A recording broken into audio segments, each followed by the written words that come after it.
نحمده ونصلي على رسوله الكريم أما بعد فأعوذ بالله من الشيطان الرجيم بسم الله الرحمن الرحيم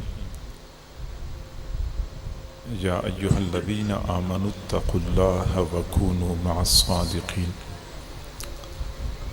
صدق الله العظيم وبلغنا رسوله النبي الكريم ونحن على ذلك لمن الشاهدين والشاكرين والحمد لله رب العالمين اللهم صل على سيدنا محمد وعلى آل سيدنا محمد وبارك وسلم.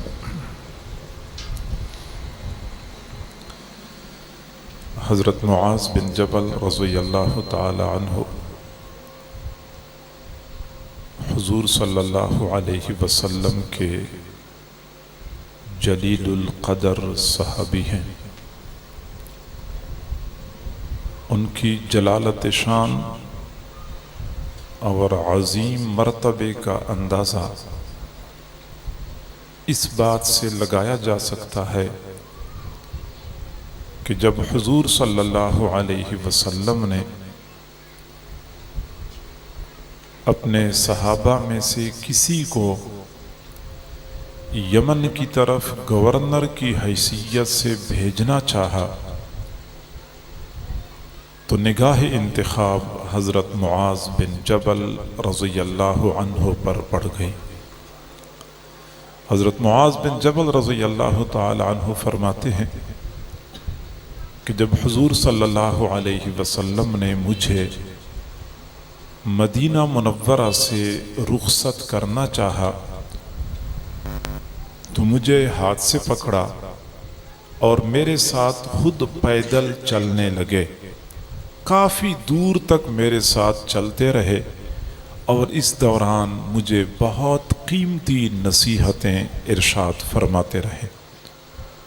ان میں سے سب سے پہلی نصیحت یہ تھی یا معاذ اتق اللہ، معاذ اللہ سے ڈرو، تقوی اختیار کر لو، اللہ کی نافرمانی سے بچو، اللہ کے حکم عدولی سے بچو. یہ پہلا حکم تھا یا پہلی نصیحت تھی جو زاد راہ کے طور پہ حضور صلی اللہ علیہ وسلم نے اپنے جان نثار صحابی کو عطا فرمائی تھی. لفظ تقوی ہم اردو میں بھی استعمال کرتے ہیں، متقی لفظ بھی استعمال کرتے ہیں. یہ لفظ وقایتن سے نکلا ہے اور عرب لوگ کہتے ہیں الوقایت خیر من العلاج، پرہیز علاج سے بہتر ہے. تو وقایا کہتے ہیں پرہیز کو، وقایا کہتے ہیں بچاؤ حاصل کرنا، بچنا.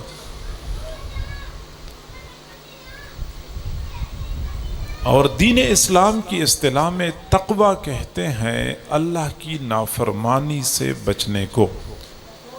حضرت عمر بن الخطاب رضی اللہ تعالیٰ عنہ نے ایک مرتبہ حضرت ابی بن کعب رضی اللہ عنہ کو فرمایا کہ ابی، تقوی کیا چیز ہے؟ یہ جو سوال پوچھا جاتا ہے کبھی کبھار اپنے لیے پوچھا جاتا ہے اور کبھی دوسرے لوگوں کے لیے پوچھا جاتا ہے.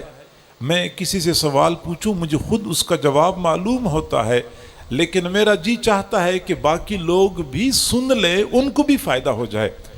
تو حضرت عمر رضی اللہ تعالیٰ عنہ نے سامعین کے فائدے کے لیے حضرت ابی بن کعب رضی اللہ تعالیٰ عنہ سے تقوی کے بارے میں پوچھا کہ تقوی کیا چیز ہے. تو حضرت ابی بن کعب رضی اللہ تعالیٰ عنہ نے فرمایا کہ امیر المؤمنین، کبھی زندگی میں ایسے راستے پہ جانا ہوا ہے جس کے دونوں طرف کانٹے دار جھاڑیاں ہوں؟ فرمایا جی ہاں، بارہا ایسا ہوا ہے. پھر عرض کیا کہ امیر المؤمنین، جب آپ ایسے راستے پہ جاتے ہیں تو آپ کیا احتیاط کرتے ہیں؟ تو فرمایا کہ جب میں ایسے راستے پہ جاتا ہوں تو اپنے کپڑے، اپنا دامن سمیٹ کے جاتا ہوں کہ دائیں بائیں کی جھاڑیوں میں میرا دامن الجھ نہ جائے. فرمایا اسی کا نام تقوی ہے. دین اسلام کی اس شاہراہ پہ، دین اسلام کے اس راستے پہ چلتے ہوئے دائیں بائیں محرمات کی کانٹے دار جھاڑیاں ہیں، گناہوں کی کانٹے دار جھاڑیاں ہیں۔ بندہ اس راستے پہ چلتا ہے تو اپنے دامن کو، اپنے لباس کو گناہوں سے، محرمات سے، مکروہات سے، مشتبہات سے بچائے۔ اسی کا نام تقوی اور پرہیزگاری ہے۔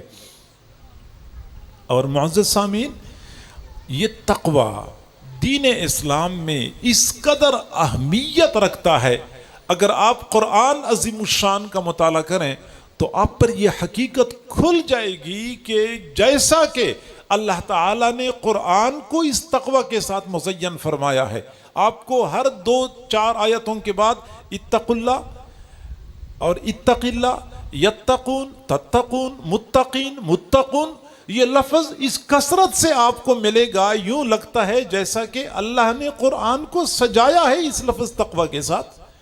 سورۃ بقرہ کے بالکل اوائل میں اللہ رب العزت نے ایک بہت بڑی حقیقت بیان فرمائی ہے، ھدی للمتقین، کہ یہ قرآن متقین کے لیے ہدایت ہے۔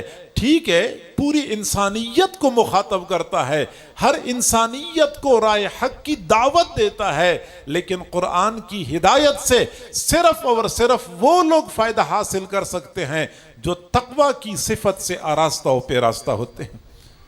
اور ہم جو بھی نیک اعمال کرتے ہیں، ہم نماز پڑھتے ہیں، ہم روزہ رکھتے ہیں، ہم معاملات میں شریعت کی اتباع کرتے ہیں، اخلاقیات سے اپنے آپ کو آراستہ و پیراستہ کرتے ہیں، ہماری معیشت ہے، ہماری معاشرت ہے، ان تمام امور میں تقوی مطلوب ہے، تقوی مطلوب ہے۔ یا ایھا الناس اعبدوا ربکم الذی خلقکم والذین من قبلکم لعلکم تتقون، او لوگو تم اس رب کی عبادت کرو جس رب نے تمہیں پیدا کیا ہے اور تم سے پہلے لوگوں کو پیدا کیا ہے۔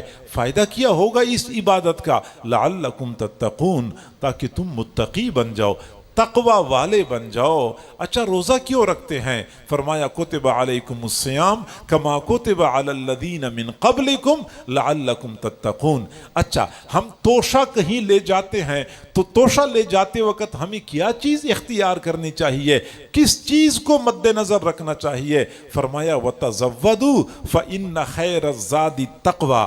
اچھا، ہم لباس پہنتے ہیں، اپنی معاشرت میں لباس میں کن اصولوں کو مد نظر رکھنا ہوتا ہے؟ فرمایا وَلِبَاسُ التَّقْوَى ذَلِكَ خیر۔ اچھا، معاملات میں کس چیز کو مد نظر رکھنا ہوتا ہے؟ فرمایا اعدلوا هو اقرب للتقوى۔ اچھا، اخلاقیات کی بنیاد کس چیز پہ ہے؟ فرمایا وَأَن تَعْفُوا اقرب للتقوى۔ اچھا، مساجد اور عبادت گاہوں کی بنیاد کس چیز پہ ہونی چاہیے؟ لَمَسْجِدٌ أُسِّسَ عَلَى التَّقْوَى مِنْ أَوَّلِ يَوْمٍ أَحَقُّ أَن تَقُومَ فِيهِ۔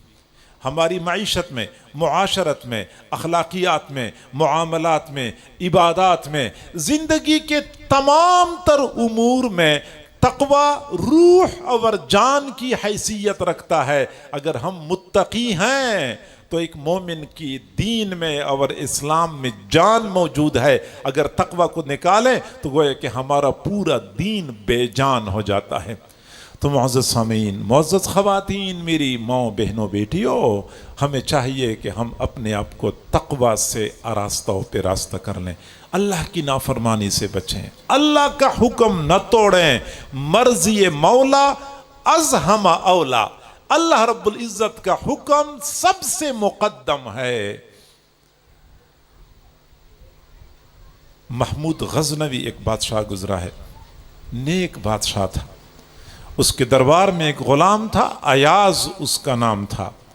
ایاز تھا تو غلام، لیکن اپنی دانائی اور دانشمندی کی وجہ سے اس کا مرتبہ وزیروں اور مشیروں کے برابر تھا، چنانچہ وزیروں کے ساتھ برابر صوفوں پر اور کرسیوں پر بیٹھا کرتا تھا۔ وزیروں اور مشیروں کو یہ بات بالکل ناگوار گزرتی تھی کہ ہم اتنے اعلیٰ نسب، حسب، مرتبے والے اور ایک غلام ہمارے درمیان برابر بیٹا ہوتا ہے، بلکہ کئی مرتبہ ایاز کی رائے کو محمود غزنوی وزیروں کی رائے پر بھی فوقیت دیا کرتا تھا۔ یہ بات ان کو بالکل برداشت نہیں ہوتی تھی، تو کئی مرتبہ ایاز کے خلاف منصوبہ بندی کرتے تھے، بادشاہ کے ذہن کو خراب کرنے کی کوشش کرتے تھے، لیکن بادشاہ آج کل کی بادشاہوں کی طرح نہیں ہوا کرتے تھے، وہ بڑے سمجھدار اور دانا ہوتے تھے۔ چنانچہ بادشاہ سمجھتا تھا کہ ایاز کو جو میں نے مقام اور مرتبہ دیا ہے وہ اس کا حق رکھتا ہے، استحقاق رکھتا ہے۔ کئی مرتبہ ایاز وزیروں اور مشیروں کے ساتھ، محمود غزنوی وزیروں اور مشیروں کے ساتھ ایاز کا موازنہ کیا کرتا تھا اور یہ ثابت کرتا تھا کہ میں جو کچھ کرتا ہوں صحیح کرتا ہوں۔ ایک دن بادشاہ نے امتحان لینا چاہا تو اپنے خزانے سے سب سے زیادہ قیمتی ہیرا منگوایا اور دربار میں فرش کے اوپر رکھا، اور پھر ساتھ ایک ہتھوڑا منگوایا، اور پھر ایک وزیر کو بادشاہ نے حکم دیا کہ وزیر یہ ہیرا توڑ دو۔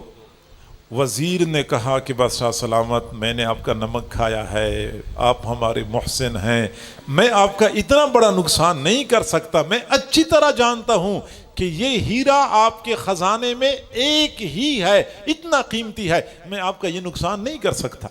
پھر اگلے وزیر کو بلایا، وزیر سے کہا کہ یہ ہیرا توڑ دو، ہتھوڑا ساتھ ہے، پتھر نیچے ہے۔ اس نے کہا بادشاہ سلامت نہیں ہو سکتا، میں آپ کا اتنا نقصان نہیں کر سکتا، میں آپ کا وفادار جانثار ہوں۔ پھر اگلے وزیر کو بلایا، اس سے کہا کہ یہ توڑ دو، اس نے کہا نہیں، میں یہ کام نہیں کر سکتا، میں آپ کا یہ نقصان نہیں کر سکتا۔ اسی طرح کرتے کرتے جب ایاز کی باری آئی تو ایاز کو بادشاہ نے کہا کہ ایاز یہ ہیرا توڑ دو۔ ایاز نے ہتھوڑا اٹھایا اور ایک زوردار وار کر دیا، ہیرا کو بالکل ریزہ ریزہ کر دیا۔ وزیروں نے مشیروں نے گھور گھور کے دیکھنا شروع کر دیا، دیکھیں اتنا بڑا نقصان کر دیا بادشاہ کا، اور یہ تو بالکل منفرد ہیرا تھا، بہت قیمتی تھا، اور خواہ مخواہ میں توڑ دیا۔ بادشاہ نے پوچھا ایاز تجھے ہوش ہے، تیرا دماغ صحیح ہے، تو نے اتنا بڑا نقصان میرا کر لیا، تجھے احساس نہیں ہوا؟ دیکھیں سارے وزیروں نے مشیروں نے ہیرا نہیں توڑا، آپ کو کیا مسئلہ پیش آیا کہ آپ نے توڑ دیا؟ تو ایاز نے کہا کہ بادشاہ سلامت، جب آپ نے مجھے حکم دیا کہ ہیرا توڑ دو، اب میرے سامنے دو راستے تھے۔ ایک راستہ یہ تھا کہ میں ہیرا بچاتا اور آپ کا حکم توڑ دیتا، دوسرا راستہ یہ تھا کہ میں آپ کا حکم پورا کر دیتا اور ہیرا توڑ دیتا۔ آپ کے ایک حکم پر میں اس طرح 1000 ہیروں کو قربان کر سکتا ہوں۔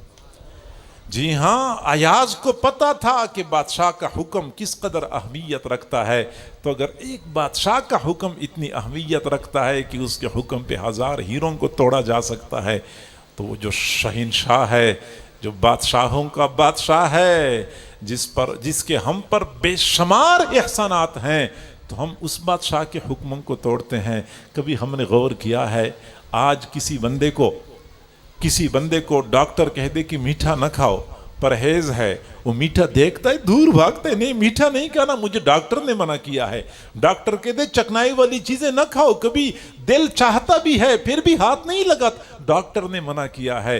جی ہاں، ڈاکٹر نے منع کر دیا تو آپ نے میٹھا کھانا چھوڑ دیا، ڈاکٹر نے منع کر دیا چاول کھانے چھوڑ دیے، ڈاکٹر نے منع کر دیا چکنائی والی چیزیں چھوڑ دیں۔ چاہت کے باوجود ڈاکٹر کے کہنے پہ سب کچھ چھوڑ سکتے ہیں، لیکن اللہ کے کہنے پہ ہم کبھی سودی کاروبار نہیں چھوڑ سکتے۔ ہم اللہ کے حکم پہ اپنے تجارت میں ملاوٹ نہیں چھوڑ سکتے، جھوٹ نہیں چھوڑ سکتے، دوسروں کی بیٹیوں کے ساتھ رابطے کرنا اور دوستی کرنا اور سیل فون پہ گفتگو کرنا ہم یہ نہیں چھوڑ سکتے۔ میرے بھائیو، یہ بندگی کے تقاضوں کے خلاف ہے۔ ایک اللہ والی کی خدمت میں ایک آدمی حاضر ہوا تو اس کا بیٹا بھی اس کے ساتھ تھا۔ وہ اللہ والے کے ساتھ کچھ دیر تک وہ آدمی باتیں کرتا رہا، تو اللہ والے کے پاس جیب میں کوئی مٹھائی تھی، ٹافی تھی یا کوئی چیز تھی، گڑ تھا، تو اس کی ڈلی نکال کے بچے کو دینا چاہا تو بچہ نہیں لے رہا تھا۔ انہوں نے کہا بیٹا یہ لے لو، بیٹا نہیں لے رہا تھا۔ پھر کہا بیٹا لے لو، مزے کا ہے۔ تو بچہ اپنے باپ کی طرف دیکھنے لگا، تو باپ نے کہا کہ بیٹا لے لو۔ پھر بچے نے ہاتھ بڑھایا اور وہ گڑ کی ڈلی لے لی، یا ٹافی تھی یا کوئی مٹھائی تھی وہ لے لی، اور پھر اب باپ نے اللہ والے سے عرض کیا کہ حضرت اصل میں نے بیٹے کو منع کیا ہے کہ کسی سے کھانے کی چیز نہیں لینی، اس لیے وہ آپ سے نہیں لے رہا تھا، جب میں نے اشارہ کر دیا تو بچے نے لے لیا۔ تب اللہ والے کی آنکھوں میں آنسو آ گئے کہ ایک بچے کے سامنے اپنے والد کے حکم کی اتنی عظمت ہے، کاش کہ بندوں کے سامنے اللہ رب العزت کے حکم کی اتنی عظمت ہوتی۔ تقوی پرہیزگاری یہ ضروری ہے۔ اور میرے بھائیوں، آپ نے کبھی غور کیا ہے اللہ تعالیٰ نے ہمیں نماز کا حکم دیا ہے، لیکن نماز کی حد متعین فرمائی ہے، 5 نمازیں پڑھا کرو۔ روزے کا حکم دیا ہے، روزے کی حد متعین فرمائی ہے کہ سال میں 30 رکھا کرو۔ حج کا حکم دیا ہے، حج کی حد متعین فرمائی ہے، زندگی میں ایک بار ادا کرو۔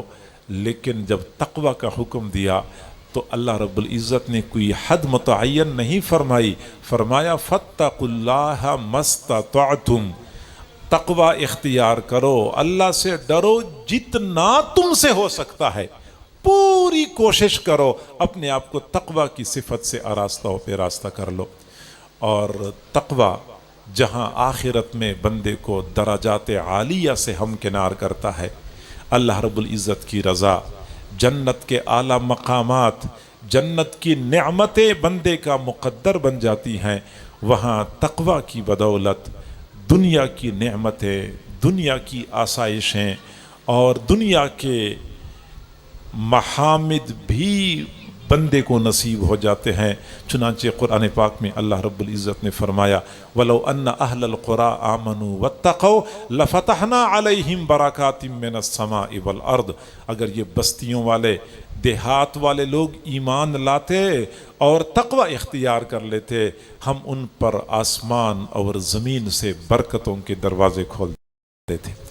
تقوی کا سب سے بڑا فائدہ یہ ہے کہ بندے کی زندگی میں برکت آ جاتی ہے، بندے کی صحت میں برکت آ جاتی ہے، بندے کی اولاد میں برکت آ جاتی ہے، رزق میں برکت آ جاتی ہے، وقت میں برکت آ جاتی ہے۔ میرے بھائیوں، آج آپ لوگ خود اپنے گرد و پیش کے حالات کا جائزہ لے لیں، اپنے گھر کے حالات کا جائزہ لے لیں، آپ کو اندازہ ہو جائے گا کہ آج کل ہر چیز وافر مقدار میں ہے، نہیں ہے تو ہماری زندگیوں میں برکت نہیں ہے، وقت میں برکت نہیں ہے، روزی میں برکت نہیں ہے، اولاد میں برکت نہیں ہے، صحت میں برکت نہیں ہے۔ چاہیے برکت تو برکت کے حصول کے لیے، برکت کو سے اپنی زندگی کو معمور کرنے کے لیے اللہ رب العزت نے آسان طریقہ بتایا ہے کہ تم تقوی اختیار کرو، اللہ کی نافرمانی نہ کرو، برکت آ جائے گی۔ اچھا، برکت کسے کہتے ہیں؟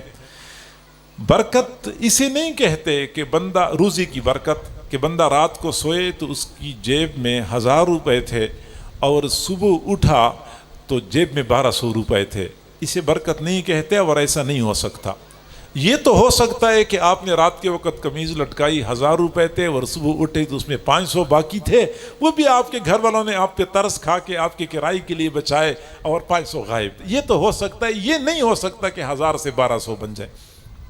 تقوی اس چیز کا نام نہیں ہے، تقوی نام ہے اس چیز کا کہ اگر کوئی بندہ 1000 کماتا ہے، اس کے خرچے 800 کے ہو جاتے ہیں، 200 بچت، پرسکون نیند رات کو سو جاتا ہے۔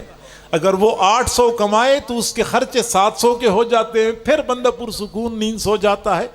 یعنی اس کے اخراجات آمدن سے تھوڑی آمدن زیادہ ضروریات کے لیے پوری ہو جائے، اس کو کہتے ہیں برکت۔ اور بے برکتی کیا ہوتی ہے کہ زیادہ آمدن تھوڑی ضروریات کے لیے بھی پوری نہ ہو سکے۔ بندہ 1500 کمائے، اس دن گھر میں کوئی نقصان ہو گیا، خرچہ ہو گیا اور خرچہ 2000 کا ہو گیا، پھر پریشان، اگلے دن کوشش کر کے 2000 کما لیے، خرچہ 2500 کا ہو گیا، پھر پریشان۔ وہ جتنا زور لگاتا ہے زیادہ کمانے پہ، اتنا ہی اللہ تعالیٰ اس کے خرچے بڑھاتا رہتا ہے، اور اس طریقے سے بندہ ہمیشہ کے لیے پریشان رہتا ہے۔ ایک اللہ والے اپنے بیٹے کو اکثر کہتے تھے کہ بیٹا تقوی اختیار کرو، زندگی میں برکت آ جائے گی، برکت آ جائے گی۔ اس نے کہا ابو یہ برکت ہوتی کیا ہے، ذرا مجھے برکت سمجھائیں کہ کیا چیز ہے۔ تو ابو نے اپنے بیٹے کو ساتھ لیا، گھر کے کونے میں گیزر لگا ہوا تھا، کہنے لگا بیٹا یہ برکت ہے، بیٹے نے کہا ابو جی یہ تو گیزر ہے، فرمایا یہ برکت ہے۔ بیٹے نے کہا ابو جی گیزر ہے، فرمایا یہ برکت ہے۔ بیٹے نے کہا ابو مجھے بات سمجھ نہیں آ رہی کہ گیزر کو آپ برکت کیسے کہتے ہیں؟ فرمایا بیٹا آج سے 15 سال پہلے یہ گیزر میں نے لگوایا اور 15 سال گزر گئے، ایک مرتبہ بھی مستری کو دکھانے کی ضرورت پیش نہیں آئی، اس کو برکت کہتے ہیں۔ چل رہا ہے اور آج تک چل رہا ہے۔ آپ نے کبھی دیکھا ہے ہمارے اسی معاشرے میں کتنے ایسے گھرانے ہیں کہ پورا مہینہ گزر جاتا ہے، گھر کی کسی مرد کو میڈیکل سٹور پہ جانے کی ضرورت پیش نہیں آتی، کسی ڈاکٹر کے پاس جانے کی ضرورت پیش نہیں آتی۔ اب ایک تو یہ گھر ہے، دوسری جانب پڑوس میں اور گھر ہے جن بیچاروں کا کوئی ایسا دن نہیں گزرتا جب ان میں سے کوئی بندہ میڈیکل سٹور پہ حاضری نہ دے۔ مسجد میں اتنے اہتمام سے حاضری نہیں دی جاتی جس قدر میڈیکل سٹور پہ اہتمام سے حاضری دی جاتی ہے۔ مسلسل دوائیاں چل رہی ہوتی ہیں، مسلسل ڈاکٹروں کے ساتھ رابطہ رہتا ہے۔ اب ایک جیسے انسان ہیں، شاید ظاہری صحت مندی کے اعتبار سے وہ لوگ کم درجے کے ہوں، لیکن ان کی صحت میں برکت ہے، پورا مہینہ ان کے گھر میں ایک پسٹان کی گولی بھی نہیں آتی، اور دوسری جانب کوئی دن ہی ایسا نہیں گزرتا جہاں ان کے گھر میں کوئی دوائی نہ آئے۔ ادھر صحت میں بے برکتی ہے، ادھر سے صحت میں برکت ہے۔ ایک آدمی ہے، اس کے 4 بیٹے ہیں، 4 بیٹے ہیں، لیکن 4 بیٹوں نے والدین کو پریشان کر کے رکھ دیا ہے، کوئی ایک بھی کام کا نہیں نکلا، والدین کے نافرمان، کام چور، نکمے، کسی کام کے نہیں ہیں، والدین کے لیے درد سر بنے ہوئے ہیں۔ اور اگلے آدمی کا ایک بیٹا ہے، ایک بیٹا فرمان بردار، تابعدار، لائق، ذی استعداد، والدین کے لیے سکون اور اطمینان کا باعث بنا ہوا ہے۔ اب وہ ایک بیٹا ہے، اس کی زندگی میں برکت ہے، ادھر 4 بیٹے ہیں اور بے برکتی ہے۔ یہ برکت اور بے برکتی اسی چیز کا نام ہے، تقوی پرہیزگاری کی بدولت ہماری صحت میں برکت، ہماری روزی میں برکت، اولاد میں برکت، وقت میں برکت۔ کتنے ایسے لوگ ہوتے ہیں جو دن رات میں 2 گھنٹے بھی کام نہیں کرتے، لیکن سب سے زیادہ مصروف وہی ہوتے ہیں، اور کتنے ایسے ہوتے ہیں کہ 15 گھنٹے کام کرتے ہیں، پھر بھی اگر کوئی ایمرجنسی ضرورت پڑے اس کے لیے بھی ٹائم نکال لیتے ہیں، اور کئی سارے کام ایک ہی وقت میں کر رہے ہوتے ہیں۔ یہ وقت کی برکت ہوتی ہے۔ لہٰذا ہم چاہتے ہیں کہ ہماری زندگی میں برکت آئے تو تقوی پرہیزگاری اختیار کر لیں۔ ہم چاہتے ہیں کہ ہمیں فراخ کشادہ رزق مل جائے، اس کے لیے ہم تقوی اختیار کر لیں۔ وَمَن يَتَّقِ اللَّهَ يَجْعَل لَّهُ مَخْرَجًا وَيَرْزُقْهُ مِنْ حَيْثُ لَا يَحْتَسِبُ۔ جو بندہ تقوی اختیار کر لیتا ہے، اللہ تعالیٰ اس کو مشکلات سے نکلنے کا راستہ دیتا ہے، اور ان اطراف سے رزق دیتا ہے جن اطراف سے ان کا وہم و گمان بھی نہیں ہوتا۔ یجعل لہ مخرجا، مشکلات سے نکلنے کا راستہ بندے کو مل جاتا ہے۔ ہمارا تو حال یہ ہے کہ جدھر رخ کرتا ہوں راستے بند ملتے ہیں، جدھر جاتا ہوں راستے بند ملتے ہیں۔ اور جو تقوی والے ہوتے ہیں وہ جاتے ہیں بند راستے ان کے لیے کھلتے جاتے ہیں۔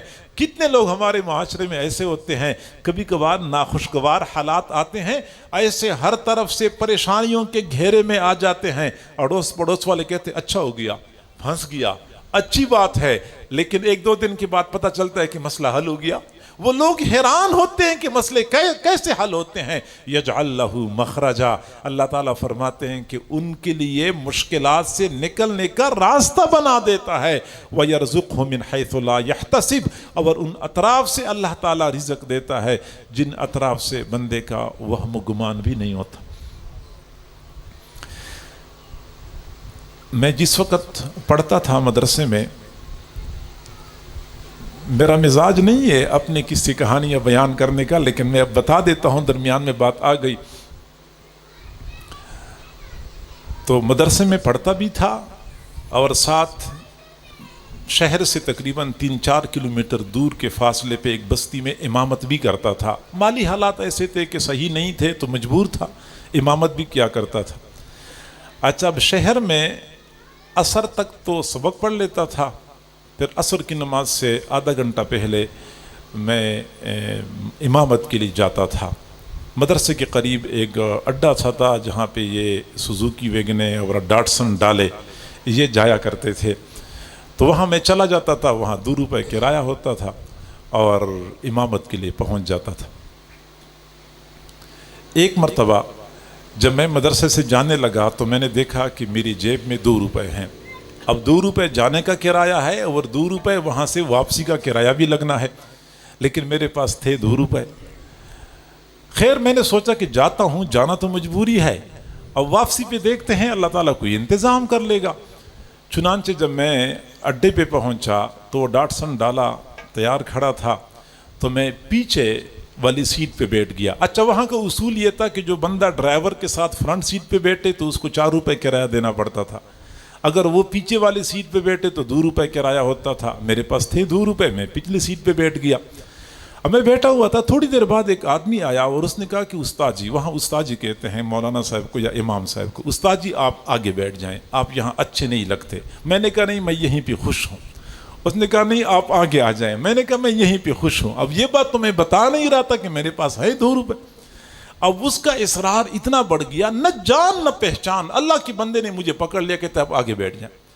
خیر جب اس نے مجھے ہاتھ سے پکڑا میں مجبور ہو کے اتر گیا اور وہ بھی خود ساتھ آگے بیٹھ گیا، میں بھی ساتھ بیٹھ گیا.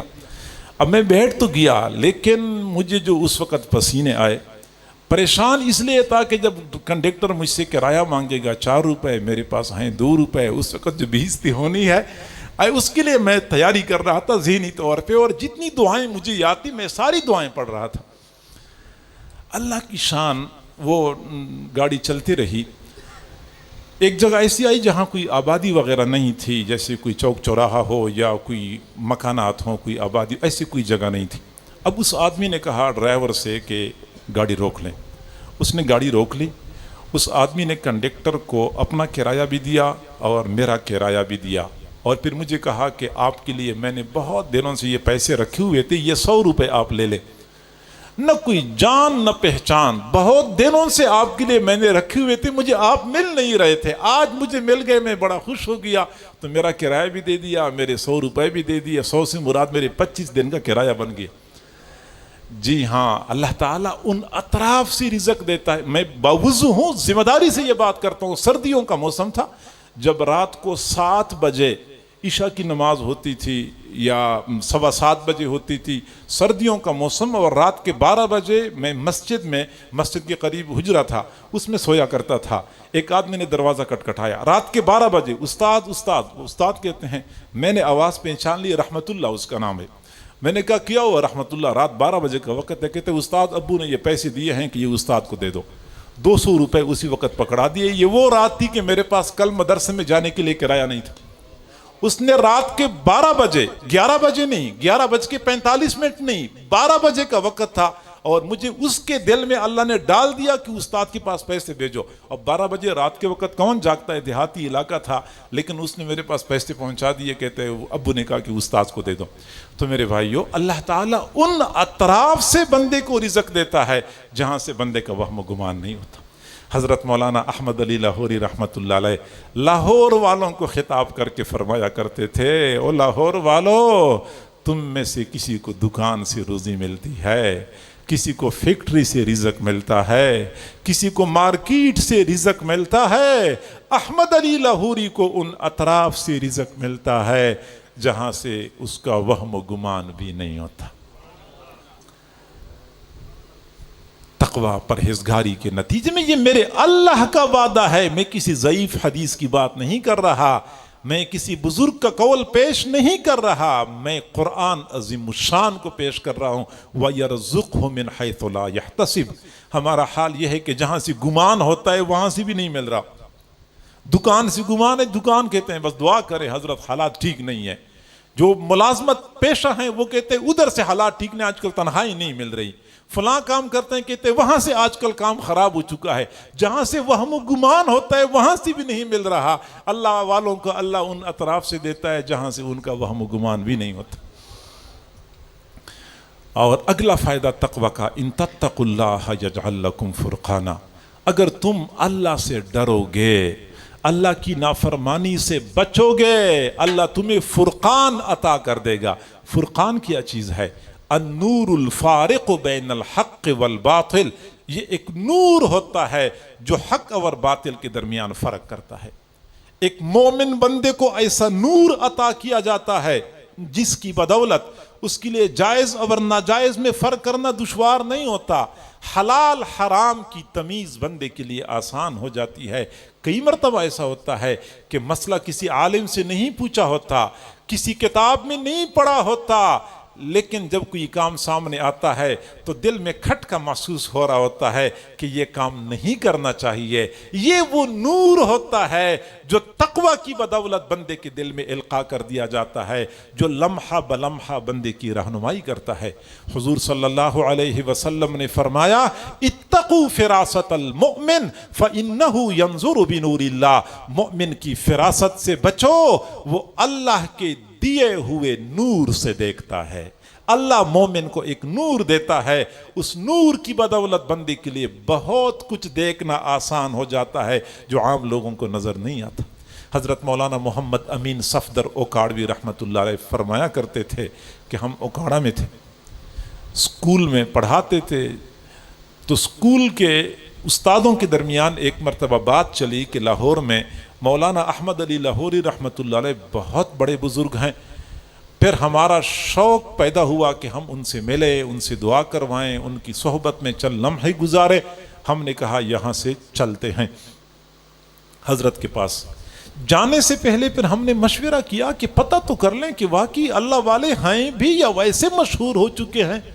اب یہ بات معلوم کرنے کے لیے ہم نے ایک طریقہ اختیار کر لیا کہ ہم میں سے ایک ساتھی کے پاس سود کا 1 روپیہ تھا اور ایک اور ساتھی نے حلال کا 1 روپیہ پیش کر لیا۔ اب ہم نے بازار سے سیب خریدے، سود کے روپے کے الگ سیب خریدے اور حلال کے روپے کے الگ سیب خریدے۔ پھر ہم نے یہ سیب اکٹھے کر دیے، ایک تھیلے میں ڈال دیے اور ہم اوکاڑا سے لاہور حضرت کے پاس پہنچ گئے۔ ہم نے حضرت کو سیبوں کا تھیلا پیش کیا، حضرت یہ آپ کے لیے ہدیہ ہے۔ حضرت نے تھیلے کا منہ کھولا، پھر ہماری طرف دیکھا، مسکرائے، فرمایا کہ یہ ہدیہ ہے یا امتحان ہے؟ یہ ہدیہ ہے یا امتحان ہے؟ اور پھر ایک سیب نکالا، سیب کی طرف دیکھا، وہ دائیں طرف رکھا، پھر اگلا سیب نکالا، وہ بائیں طرف رکھا، پھر اگلا نکالا، دیکھا، وہ دائیں طرف رکھا، پھر اگلا بائیں طرف رکھا۔ اسی طرح کرتے کرتے سارے سیب تھیلے سے نکالے، آدھے دائیں طرف رکھے، آدھے بائیں طرف رکھے، پھر ہماری طرف دیکھا، فرمایا کہ یہ سیب حلال کے ہیں اور یہ حرام کے ہیں، یہ حلال کے ہیں اور یہ حرام کے ہیں۔ میرے بھائیوں، میں ہرگز نہیں کہتا کہ یہ غیب کا علم ہوتا ہے، بالکل نہیں مانتا، بالکل نہیں مانتا، لیکن میں یہ ضرور کہتا ہوں کہ اللہ تعالیٰ اللہ والوں کے دلوں میں وہ نور القاء کرتا ہے کہ ان کو وہ کچھ نظر آتا ہے جو عام لوگوں کو نظر نہیں آتا۔ میرے حضرت، میرے پیر و مرشد حضرت مولانا حافظ ذوالفقار احمد صاحب نقشبندی مجددی دامت برکاتہم العالیہ کے جو شیخ تھے، حضرت خواجہ غلام حبیب رحمۃ اللہ علیہ چکوال میں رہتے تھے۔ ان کے صاحبزادے حضرت مولانا صاحبزادہ عبد الرحمن قاسمی رحمہ اللہ نے خود فرمایا کہ میرے والد گرامی حضرت خواجہ غلام حبیب رحمۃ اللہ علیہ تبلیغی دورے پہ راولپنڈی تشریف لے گئے تھے، تو دوسری جانب جو میرے والد کے شیخ تھے حضرت خواجہ عبد المالک صدیقی رحمۃ اللہ علیہ خانیوال والے، وہ چکوال تشریف لائے۔ اب میرے والد صاحب نہیں تھے اور میرے والد گرامی کے شیخ تشریف لائے، تو گھر میں میں تھا، بھائیوں میں بڑا میں تھا، تو میری ذمہ داری تھی۔ میں نے حضرت سے ملاقات کر لی، حضرت کو بیٹھک میں بٹھایا، چائے پلائی، عصر کے بعد کا وقت تھا، امی کو بتایا کہ امی حضرت تشریف لا چکے ہیں۔ امی نے کہا کہ بیٹا کھانا تیار کروانا ہے تو فلاں فلاں چیزیں جلدی بازار سے گھر پہنچا دو۔ میں نے حضرت کو بیٹھک میں بٹھایا، چائے پیش کر لی، میں بازار گیا، بازار سے جو سامان امی نے منگوایا میں نے وہ پہنچایا امی کے پاس کہ امی کھانا جلدی تیار کر لیں تاکہ مغرب کے بعد حضرت کو ہم کھانا پیش کر سکیں۔ حضرت نے مغرب کی نماز مسجد میں ادا فرمائی، پھر مغرب کی نماز کے بعد مختصر وقت کے لیے وعظ نصیحت فرمائی، پھر اس کے بعد تھوڑی دیر کے لیے ذکر فرمایا۔ ذکر کرنے کے بعد دعا ہو گئی، پھر حضرت کو میں اپنی بیٹھک میں لے کے آیا کھانے کے لیے۔ میری والدہ نے پہلے سے دسترخوان لگایا ہوا تھا، کھانا تیار تھا، میں نے حضرت کو ہاتھ دھلائے، حضرت کھانے کے لیے بیٹھے، ہاتھ دھلے ہوئے تھے، جب بیٹھ گئے تو ایک ڈھونگے سے ڈھکن ہٹایا، پھر اس پہ ڈھکن رکھ دیا، پھر اگلے ڈھونگے سے ڈھکن ہٹایا، پھر دوبارہ رکھ لیا، 4-5 قسم کا کھانا بنا ہوا تھا اور سارا دیکھا۔ دیکھنے کے بعد پھر میری طرف غصے سے دیکھا اور پھر فرمایا کہ عبد الرحمن، یہ تمہارے گھر میں سور کہاں سے آیا ہے؟ یہ تمہارے گھر میں سور کہاں سے آیا ہے؟ فرماتے ہیں مجھے تو اپنے پاؤں کی نیچے سے زمین سرکتی ہوئی محسوس ہوئی۔ یا اللہ، حضرت غصے میں ہیں، میں بھاگا بھاگا امی کے پاس گیا کہ امی حضرت تو کھانا نہیں کھا رہے، فرما رہے تمہارے گھر میں سور کہاں سے آیا ہے؟ جو ہی میں نے یہ کہا میری امی سر پکڑ کے بیٹھ گئی کہ بیٹا غلطی میری ہے، کھانا تو وہی ہے جو آپ بازار سے لے کے آئے تھے، ہم نے وہی کچھ بنایا ہے، مسئلہ صرف یہ ہے کہ ہمارے پڑوس میں ایک خاتون ہے جس نے مجھے بہت پہلے سے کہا ہوا تھا کہ میں اچھے کھانے بنانا جانتی ہوں، اس دفعہ جب آپ لوگوں کے حضرت تشریف لائیں گے تو کھانا میں بناؤں گی، اس لیے پھر میں نے اس دفعہ اس کو بلایا تھا کہ آپ کھانا بنائیں، میں نے کھانا اس سے بنوایا ہے، وہ اصل میں نماز نہیں پڑھتی، نماز نہیں پڑھتی، بے نمازی خاتون کے ہاتھ کا پکا ہوا کھانا اللہ رب العزت نے منکشف کر دیا۔ یہ وہ باطنی فراست ہوتی ہے جو اللہ والوں کو تقوی کی بدولت نصیب ہوتی ہے۔ حضرت مولانا سید چراغ الدین شاہ صاحب دامت برکاتہ عالیہ اس وقت بھی راولپنڈی میں بہت بڑے عالم ہیں، یہ حضرت خواجہ عبد المالک صدیقی رحمۃ اللہ علیہ کے خلیفہ ہیں۔ یہ فرماتے ہیں کہ حضرت خواجہ عبد المالک صدیقی رحمۃ اللہ علیہ یعنی میرے شیخ کے سسر بھی تھے اور شیخ کے شیخ کے شیخ ہیں، ہمارے پردادا پیر بنتے ہیں، وہ حضرت مولانا سید چراغ الدین شاہ صاحب دامت برکاتہم فرماتے ہیں کہ حضرت میرے پاس راولپنڈی تشریف لائے تھے، تو مغرب کا وقت تھا، ادھر اذان ہو رہی تھی، ادھر میں نے وضو نہیں کیا تھا، پیشاب کی ضرورت تھی، قضاء حاجت کی، تو میں بھاگا بھاگا گیا، میں نے بیت الخلاء میں پیشاب کر لیا۔ اب پیشاب کرنے کے بعد پیشاب کے قطرے خشک ہو جائیں، پھر اس کے بعد پانی سے استنجا کرنا ہوتا ہے، اگر پیشاب کے قطرے اسی طرح بندے کو آ رہے ہوں، بندہ اوپر سے پانی بہائے تو ناپاکی پھیل جاتی ہے، کوئی پاکی تو حاصل نہیں ہوتی۔ تو کہتے مجھے چونکہ جلدی تھے کہ حضرت میرا انتظار کر رہے ہوں گے، مسجد کا امام تو میں تھا، چنانچہ میں نے پیشاب کر لیا، ابھی وہ پیشاب کے قطرے خشک نہیں ہوئے تھے کہ میں نے پانی سے استنجا کر لیا اور میں جلدی وہاں پہنچ گیا۔ حضرت انتظار فرما رہے تھے، پھر میری طرف دیکھا، فرمایا کہ مولانا ہم آپ کا انتظار کر کے بیٹھ جاتے ہیں، آپ ذرا اچھی طریقے سے استنجا کر کے آ جائیں۔ اللہ تعالیٰ یہ باتیں کھول دیتے ہیں اللہ والوں پر، یہ تقوی کی بدولت یہ فرقان بندے کو نصیب ہو جاتا ہے، نور فراست بندے کو نصیب ہو جاتا ہے۔ تو میرے بھائیو، تقوی سے اپنے آپ کو آراستہ و پیراستہ کرنے کی ضرورت ہے۔ اللہ رب العزت نے فرمایا یا ایھا الذین آمنوا اتقوا اللہ، ایمان والو تقوی اختیار کرو، اللہ سے ڈرو، متقی بن جاؤ۔ اللہ فتنوں کا زمانہ ہے، نفس پرستی کا دورہ ہے، شیطان ہم پر مسلط ہے، ہم کیسے متقی بن سکتے ہیں، ہم تقوی والے کیسے بن سکتے ہیں؟ تو اللہ رب العزت نے خود اس کا حل بتا دیا، تین الفاظ میں اتنا بڑا مسئلہ حل کر دیا، وَكُونُوا مَعَ الصَّادِقِينَ، تم صادقین کے ساتھ ہو جاؤ، سچوں کے ساتھ ہو جاؤ، صالحین کے ساتھ ہو جاؤ، تم متقی بن جاؤ گے۔ ہمیں تقوی چاہیے، پرہیزگاری چاہیے، نیکوں کی معیت اختیار کر لیں، غیر شعوری طور پہ ہم نیک بن جائیں گے۔ انسان کی یہ فطرت ہے، جس ماحول میں رہتا ہے اس ماحول کے اثرات اپنے اندر جذب کرتا ہے، نیکوں کے ساتھ رہتا ہے تو اچھے اثرات پڑتے ہیں، بروں کے ساتھ رہتا ہے تو بروں کے برے اثرات سے بندہ بچ نہیں سکتا۔ لہٰذا ہمیں چاہیے کہ ہم نیک، ہم نشین، اچھے لوگوں کی صحبت اختیار کر لیں۔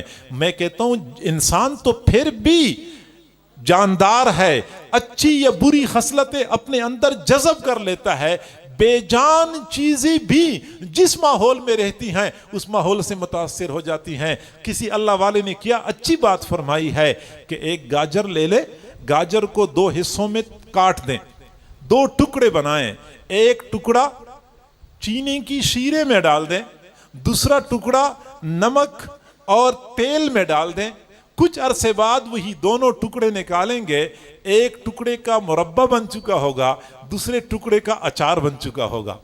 اگر گاجر کا ٹکڑا جو بے جان ہے اس کو جس ماحول میں رکھا جاتا ہے اس ماحول کے اثرات اپنے اندر جذب کر لیتا ہے، تو انسان تو بڑا حساس ہے، یہ ضرور بھی ضرور اپنے اندر وہ اثرات جذب کر لیتا ہے۔ بلکہ میں یہ کہوں کہ ایک انسان دوسرے انسان کے ساتھ رہتا ہے، اس کی اچھی یا بری خصلتیں بندے پر اثر انداز ہوتی ہی ہیں۔ بندہ اگر جانوروں کے ساتھ زندگی گزارتا ہے تو جانوروں کی اچھی یا بری خصلتیں بھی بندے پر اثر انداز ہوتی ہیں۔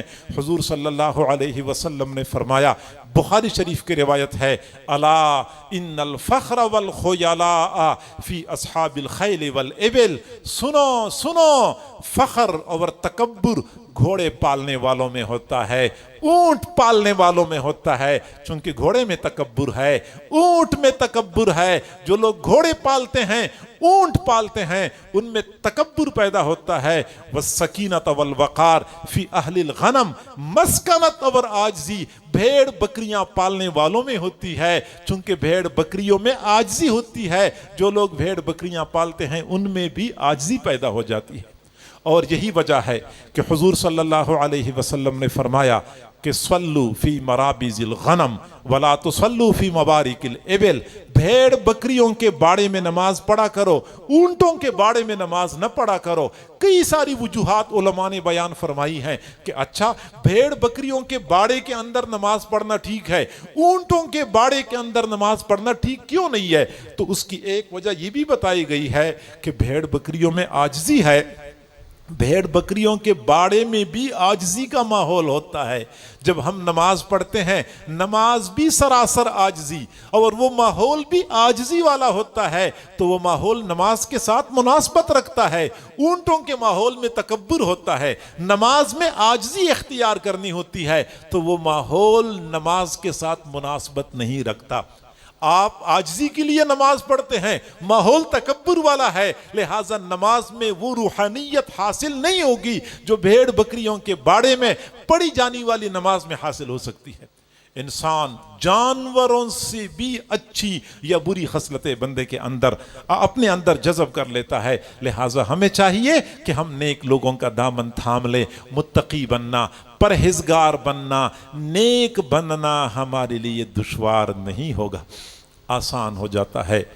طویل عرصے تک کسی اللہ والی کی صحبت میں رہیں، زندگیاں بدل جاتی ہیں، بلکہ کئی مرتبہ اللہ تعالیٰ کا خاص کرم متوجہ ہو جاتا ہے، خاص مہربانی متوجہ ہو جاتی ہے۔ تھوڑی دیر کے لیے بھی اللہ والوں کی صحبت میں بندہ بیٹھ جاتا ہے، زندگی میں انقلاب برپا ہو جاتا ہے۔ چنانچہ حضور صلی اللہ علیہ وسلم نے مدینہ منورہ ہجرت کرنے سے پہلے حضرت مصعب بن عمیر رضی اللہ عنہ کو مدینہ منورہ بھیجا تھا کہ آپ جائیں، وہاں اہل مدینہ کو قرآن کی تعلیم دیا کریں، اہل مدینہ کو دین کی دعوت دیا کریں۔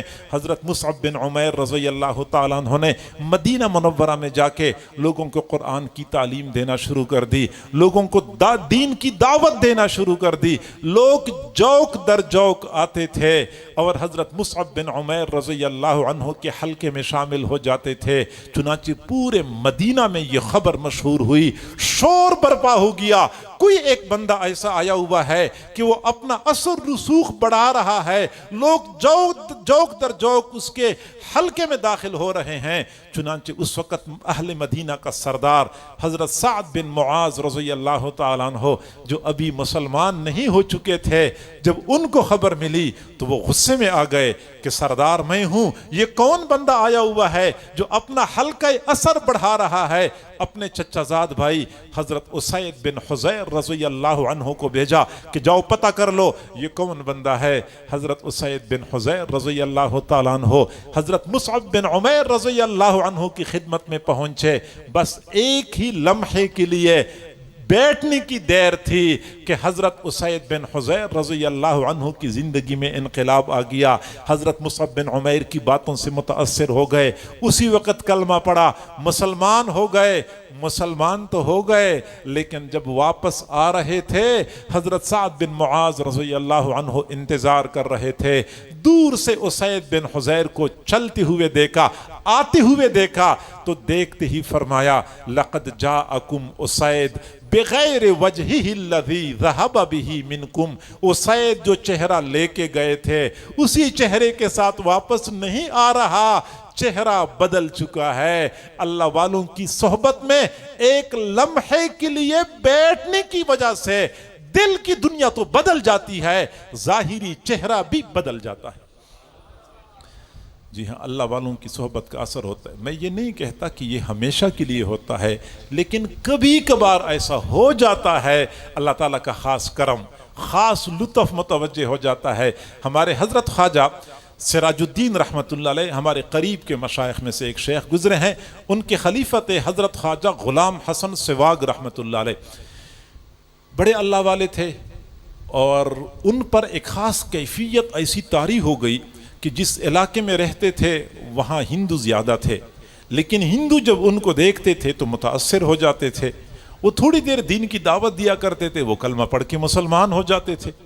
اب جب ہندو کثرت سے مسلمان ہونے لگے تو جو بستی کے بڑے بڑے ہندو تھے انہوں نے انگریز کی عدالت میں مقدمہ دائر کر دیا کہ یہ بندہ زبردستی ہمارے ہندوؤں کو مسلمان بناتا ہے، زبردستی مسلمان بناتا ہے۔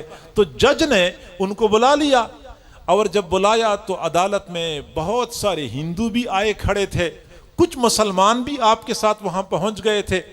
اب جج نے کہا کہ آپ کے خلاف یہ شکایت ہے کہ آپ زبردستی ہندوؤں کو مسلمان بناتے ہیں، اس کے بارے میں آپ کا کیا جواب ہے؟ حضرت نے، یعنی میں نے کہا نا کہ ایک خاص کیفیت طاری ہو جاتی ہے بندے پر، وہ کیفیت ایسی تھی، حضرت نے ایک ہندو کی طرف اشارہ کیا کہ آپ کو میں نے کہا کہ مسلمان ہو جا؟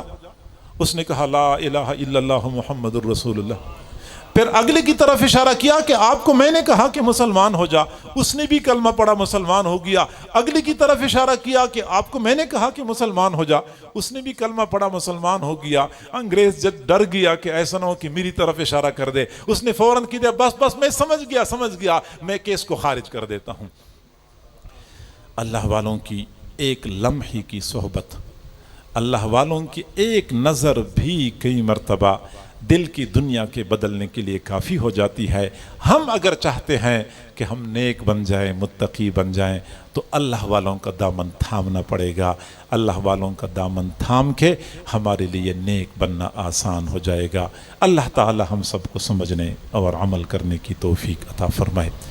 جس مقصد کے لیے یہ مجلس اور یہ تقریب منعقد کی گئی ہے وہ تو آپ حضرات کو پتہ ہے، میرے سے پہلے متعدد ساتھیوں نے اس کے بارے میں اپنے تاثرات کا اظہار بھی کیا، اور یقیناً یہ بہت اچھی کوشش اور اچھی کاوش ہے۔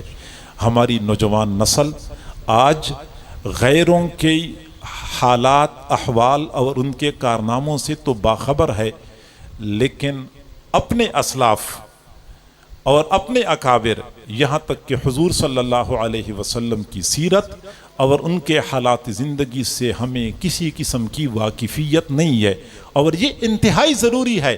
جب تک ہم اپنے نوجوانوں کے سامنے رسول اللہ صلی اللہ علیہ وسلم کی اجلی اور چمکتی ہوئی سیرت پیش نہیں کریں گے، اس وقت تک ہمارے نوجوان غیروں سے متاثر ہوتے رہیں گے۔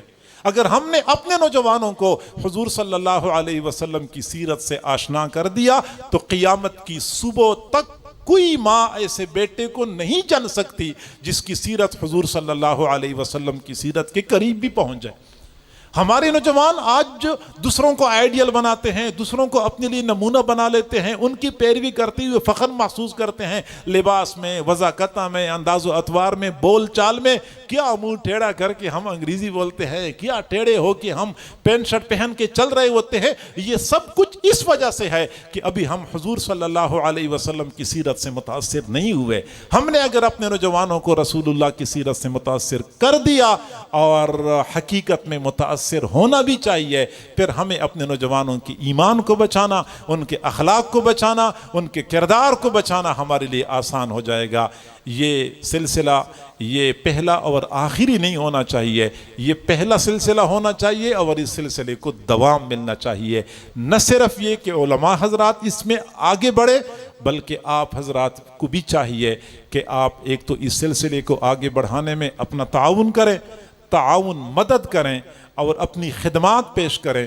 دوسرا یہ کہ اپنے بچوں کو، اپنی بچیوں کو، نوجوانوں کو رسول اللہ صلی اللہ علیہ وسلم کی تعلیمات، ان کی سیرت سے آشنا کرنے کے لیے ایسے پروگراموں میں بھیجا کریں.